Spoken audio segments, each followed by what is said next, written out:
E aí, galera, tudo bem?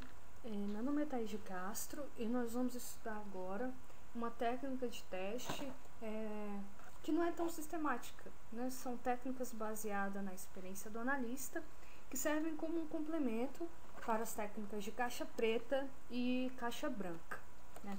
Vamos ver algumas definições sobre essas técnicas baseadas em experiência, lógico, né? Que é a adivinhação de erros e os testes exploratórios e quando usá-los. Embora o teste tenha que ser completo, rigoroso e eu diria até que um pouco sistemático, isso não é tudo que existe para o teste. As vantagens de se aplicar um teste baseado na experiência está ligado ao fato de que alguns erros são difíceis de se encontrar quando usado uma técnica mais sistemática, um pouquinho mais formal, né? Um analista deve e pode ser bem criativo para encontrar esses defeitos e esses erros, ok? Porque sabemos que nem todos os defeitos e falhas são encontrados durante a execução dos testes mais formais. Isso já foi dito, né, anteriormente. E o que essas técnicas baseadas em experiência utilizam? Elas têm como base o conhecimento das pessoas e a experiência delas em projetos anteriores para encontrar os possíveis defeitos, né, e os possíveis erros. Nós vamos ver agora uma das técnicas que é a adivinhação de erros. Essa é uma técnica que vai usar a experiência do testador para identificar os erros, né? O sucesso dela depende muito da experiência do testador. Por quê? Porque bons testadores possuem muita experiência, né? Já testaram muitos sistemas e são capazes de identificar suas fraquezas. Eles utilizam geralmente das técnicas mais formais na hora de testar o sistema, e quanto mais você testa, mais conhecimento você vai ter sobre a aplicação, né? E daí ele vai entender um pouquinho mais como o sistema funciona, o que ele faz, e com esse conhecimento adquirido vai ficar mais fácil de usar as técnicas baseadas na experiência, né? E justamente por isso não devemos utilizar como uma técnica de primeira escolha, né? É bom você utilizar os seus casos de testes, sua suíte, tudo, né? E depois utilizar essas técnicas de experiência como um complemento na hora de testar o sistema, né? E para deixar essa técnica um pouquinho mais organizada, a gente sugere o seguinte: que você crie uma lista, né, com todos os possíveis defeitos, né? E crie testes para medir esses defeitos, certo? É importante dizer que não há regras para utilizar esse tipo de técnica e os analistas geralmente eles vão utilizar um checklist aí para utilizar. E o testador geralmente procura encontrar os defeitos em situações típicas, né? Temos aí os campos em branco, datas que não existem, data final maior que a data inicial e por aí vai. Uso de caracteres especiais e etc. Certo? Vamos ver agora o teste exploratório. No teste exploratório, você não tem um planejamento, né? Você tem um foco especial na execução, porque eles são utilizados em pequenos intervalos de tempo, né, que a gente chama de time box. E o que isso quer dizer? Nós temos um tempo curto, um tempo pequeno para testar, né, fixo, e um escopo variável, certo? É um teste simultâneo, no qual você vai ter a modelagem de teste, vai ter execução, um registro disso, e vão ser executados simultaneamente, sem você utilizar uma documentação, uma condição de teste, os scripts. Você vai testando e vai registrando esses erros, lá vai fazendo. O teste exploratório é bem útil quando não há uma especificação formal do software, né? E quando o tempo é bem limitado, certo? E também usado para complementar o teste, né? Para te dar uma confiança maior naquilo que você está testando, certo? E é isso aí.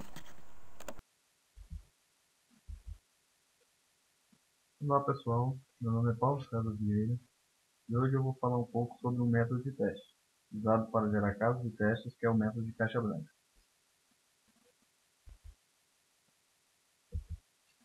Método de caixa branca. Bom, o que é o método de caixa branca? É uma metodologia em que os casos de teste são gerados tendo em vista uma estrutura interna do sistema, ou seja, são métodos em que se tem o conhecimento do código-fonte e a partir deste conhecimento são gerados casos de teste, também conhecidos como testes estruturais. São os seguintes que iremos estudar: cobertura lógica e métodos dos caminhos básicos. Sobre cobertura lógica, critério Myers. Esse método é constituído por critérios. Critério estes que, se forem obedecidos, determinam os casos de teste a serem gerados. Parte do mais simples ao mais complexo. Mas como fazer a escolha desses critérios? Para a escolha dos critérios adequados, devemos seguir pelos seguintes fatores. Complexidade. De acordo com a complexidade da aplicação, você deve escolher a complexidade do teste, ou seja, devem ser equivalentes. Estrutura. Certas estruturas são mais adequadas a determinados critérios. Programas ricos em comandos podem ser testados a partir de cobertura de comandos. Programas de decisões complexas testados por cobertura de decisões ou condições. Criticidade. Programas cujo funcionamento não é crítico podem ser testados com menos rigor. Já programas com funcionamento crítico devem ser utilizados critérios mais rigorosos. Nível de confiança. Seria o nível de confiança em que se deseja atingir. Se o nível de confiança de bom funcionamento é alto, critérios mais rigorosos são necessários. Critérios de cobertura lógica. Cobertura de comandos. Neste critério, os casos de teste devem ser gerados de forma que, ao ser executados, o fluxo do programa passe por todos os comandos existentes. Cobertura de decisão. Neste critério, os casos de teste são gerados de tal forma que cada decisão tenha todas as suas possibilidades de saída, verdadeira ou falsa, percorridas pelo menos uma vez. Esse critério engloba o critério anterior e neste critério conseguimos detectar erros que possam ter passado desapercebidos no primeiro critério. Cobertura de condição. Determina que cada condição em uma decisão deve ser testada ao menos uma vez em todas as suas saídas possíveis. Encontra erros desapercebidos dos dois primeiros critérios. Cobertura de múltiplas condições. Todas as combinações de condições em cada decisão são cobertas.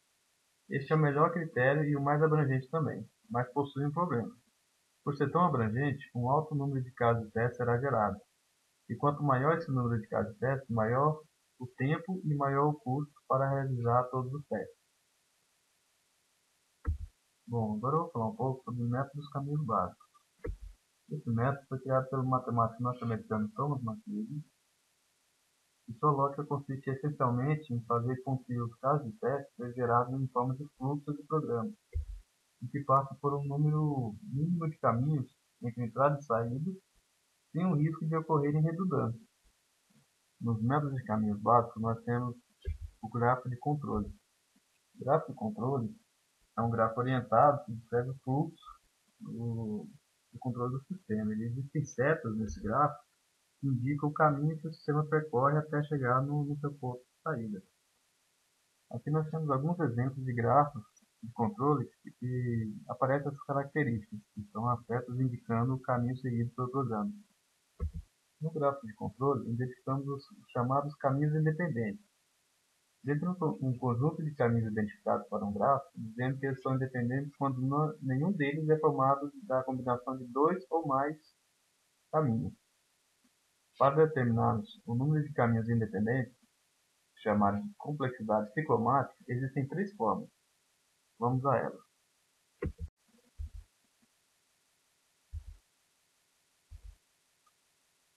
Temos aqui um gráfico de controle como exemplo e vamos encontrar a complexidade ciclomática nesse gráfico. A primeira forma de se encontrar a complexidade ciclomática é contar o número de regiões do gráfico de controle. Neste exemplo, nós temos três regiões: R3, R2 e R1. Duas dessas regiões são internas, R1 e R2, e uma região é externa, a R3. A primeira forma de a gente encontrar a complexidade ciclomática de um grafo é contando essas regiões. No caso, nós temos 3. O número de complexidade ciclomática desse grafo seria o número 3. A segunda forma de encontrarmos a complexidade ciclomática seria aplicar o grafo a essa fórmula. C igual a E menos N mais 2, onde C é o número de caminhos independentes, E é o número de arestas e N o número de nós. Vamos encontrar o E. Temos uma aresta, 2, 3, 4, 5, 6, 7 arestas. Então E igual a 7. Vamos encontrar o N, que são números de nós. Temos 1, 2, 3, 4, 5, 6. Com esses dois valores, já conseguimos encontrar a complexidade ciclomática desse grafo. Só jogar a fórmula, C igual a 7 menos 6 mais 2, que vai dar o resultado número 3 de complexidade ciclomática. A terceira e última forma de encontrar a complexidade ciclomática desse grafo seria contar o número de estruturas de decisões no programa e somar mais um. No exemplo, temos dois if, que seria essa decisão e esta decisão. Fazendo a conta simples, 2 mais 1, encontramos a complexidade ciclomática desse grafo, que é de número 3. Bom pessoal, é isso aí. Falei um pouco sobre caixa branca. Espero ter despertado o interesse de vocês ao assunto. Assunto este que, para melhor entendimento, requer um estudo mais aprofundado do assunto. Olá, meu nome é Ricardo Gomes Barbosa e falarei sobre algumas técnicas de teste baseadas em especificação. Teste caixa preta. Mas antes, uma revisão rápida. O que é teste caixa preta? É uma classificação, uma categoria de técnicas de teste cuja abordagem é baseada nas especificações do sistema. Ou seja, essas técnicas buscam verificar se o sistema está atendendo ao que se espera, ou seja, aquilo que foi especificado nos documentos de requisitos, casos de uso, regras de negócio e assim por diante. Uma de suas características é que os testadores não possuem acesso ao código-fonte do sistema ou dos seus componentes, diferente do que ocorre com o teste de caixa branca, sobre o qual falamos anteriormente.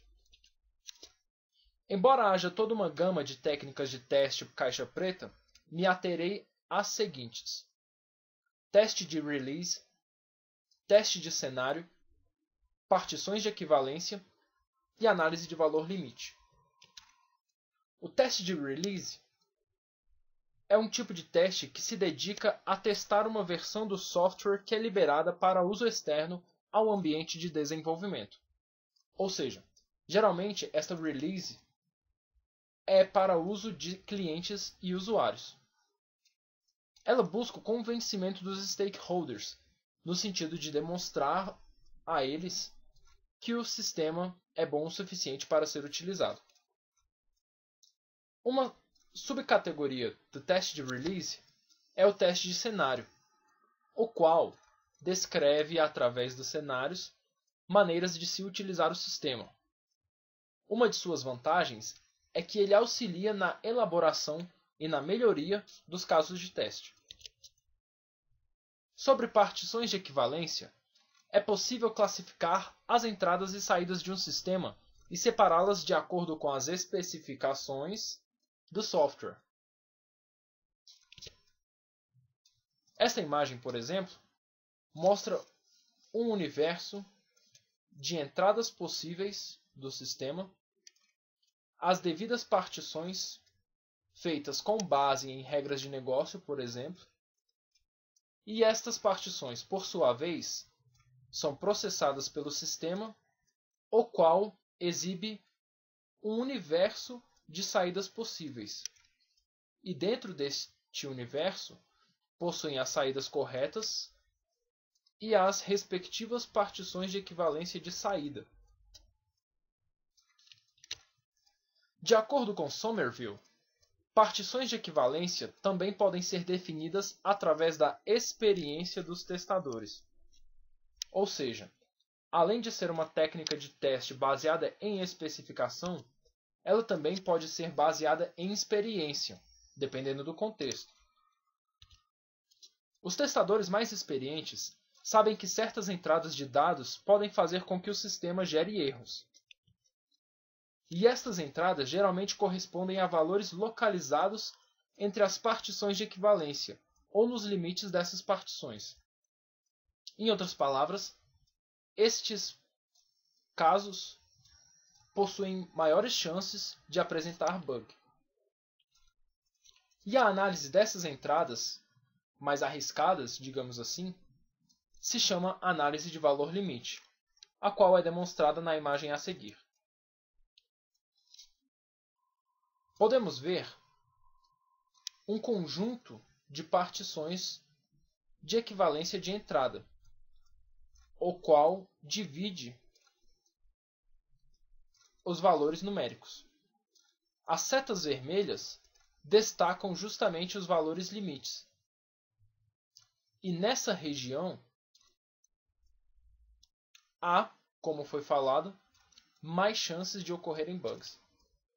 Lembrando que a análise de valor limite é utilizada apenas quando os elementos da partição de equivalência forem ordenáveis. Ou seja, basicamente, ela é utilizada mais para elementos numéricos, para letras em ordem alfabética, datas e assim por diante. Bom, pessoal, é isso. Agora estamos vendo as referências bibliográficas utilizadas em toda nossa videoaula. Até a próxima!